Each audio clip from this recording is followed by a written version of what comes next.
Yesterday, we learned that Danaher, Cramer fave, shelling out $21 billion to buy General Electric's biopharma division, which makes all sorts of tools and instruments for the life science industry. Basically an arms dealer to the biotech and pharma space. So if GE's biopharma biz was worth a lot, certainly a lot more than people thought, what else might we be undervaluing here? How about Charles River Labs, CRL? This is an old-time Cramer fave. Stock that's given us a 74% gain since we last spoke to the CEO a little over 2 years ago. Charles River is a contract research organization that provides universities and biopharma companies with the tools they need to discover new drugs and conduct clinical trials, right down to the purpose-bred lab rats used in safety studies. We know the company's doing well here as they just reported a fantastic quarter, great guidance earlier this month. We also learned that they're buying a company called Cytox Lab. That's another contract research organization. That's for $510 million. In short, there's a lot going well for these guys. And I think the fact that the stock pulled back more than $4 today is a gift. I'd be a buyer in the weakness. Do not take it from me, though. Let's go to Jim Foster. He's the chairman and CEO of Charles River Laboratories International. Hear more about how the company's doing, where it's headed. Mr. Foster, welcome back to Mad Money. Great to be here, Jim. Well, first, Jim, it's a pretty great time, I think, to do what you're doing, both because of the biotech world, but also the FDA, which is approving a lot more drugs than they used to. Exactly. We've got the FDA trying to get drugs to market as quickly as possible. Last year was an all-time high at 59 drugs.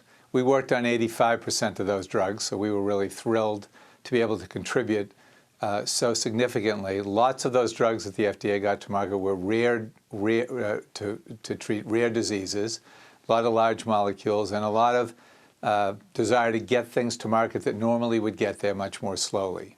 Well, you know, this morning, Ken Frazier, who's really one of the deacons of drug work in this country, really fabulous. He was up on Senate. And this Senate is kind of grilling all these drug manufacturers. He says, we make money at Merck by inventing new drugs that didn't exist before. It's those people that contributed to the villainizing of an industry when the public can't distinguish those people from the research-based companies. What you do, if you did not do it, would any drugs, you did 85% of the drugs, wouldn't most drugs be too expensive for any company to develop? Well, I don't want to overstate our importance. I mean, we're helping for sure to get drugs to market faster and do it in a much less expensive fashion. And if you think of the whole plethora of biotech companies who have no internal capabilities to develop the drugs once they discover it, we work for most of those companies, and yeah, they would have trouble getting drugs to market, but for us. Big Pharma had all the internal capabilities and have been outsourcing a lot of the work because they can focus their efforts in other places. You know, people love to villainize the drug companies because of their prices. Obviously, for drugs for unmet needs, it's critically important to get these drugs to market and figure out a way to pay for them.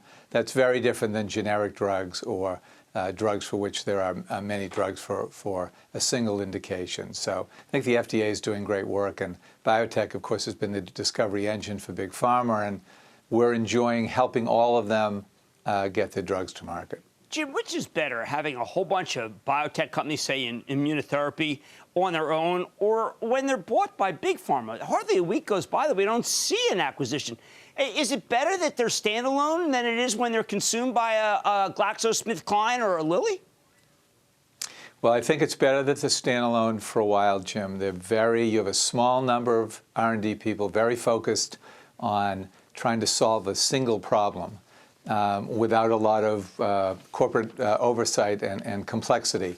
And so the biotech companies have become the discovery engines because they're able to do this much more quickly and either find molecules or not for certain diseases. And then when they reach certain points in their life cycle, usually a proof of concept, when it looks like the drug is working, a lot of them are getting bought, a lot of them are merging, a lot of them are working with Big Pharma to distribute their drugs overseas. And so, yeah, I think given the fact that more drugs got to market this year is really an indication and evidence of the fact that this biotech-pharma relationship is beneficial for the drug industry and certainly for patients as we go forward. All right, Jim, one of the things that I think is notable is most of the companies I deal with are trying to get out of China. They're worried about China. You just had a huge, huge year in China. Is that because the Chinese version of the FDA knows They got a billion people, and they got to try to prove as much as they can. Faster even than the United States?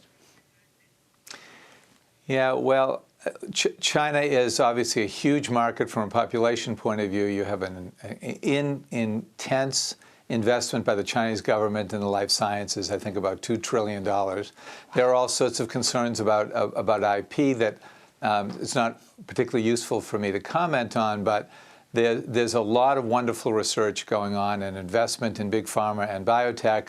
And of course, you've got small cities with 5 million people, and the work continues to be pushed out further from the major cities there. So we're in that marketplace providing research models and ancillary services, and to have very high quality research models, in other words, laboratory mice and rats, to do this research, which has not been available in China before we got there, is really beneficial for the research marketplace. So our business has been growing at double digits there. We're thrilled to be in the market. We just built a new facility in Shanghai and are looking at a third and fourth facility in the west and the southern part of China. And so far, we've really enjoyed doing business in China. We have a very good team there, and we found that the government has been helpful and reasonable in terms of our expansion program. So we intend to continue to expand all of our businesses in China eventually. Well, that's a great market for you, but the world is a great market, including that acquisition you just did. We can get to talk about. That's Jim Foster. He's the chairman and CEO of Charles River Labs. I've been behind this for 72%. I'm still behind it. Mad Money's back after the break. Booyah! Jim Cramer here from Mad Money. Thanks for watching CNBC on YouTube. Click here to subscribe and get the jump on my exclusives with CEOs, plus market news, investing advice, and a whole lot more.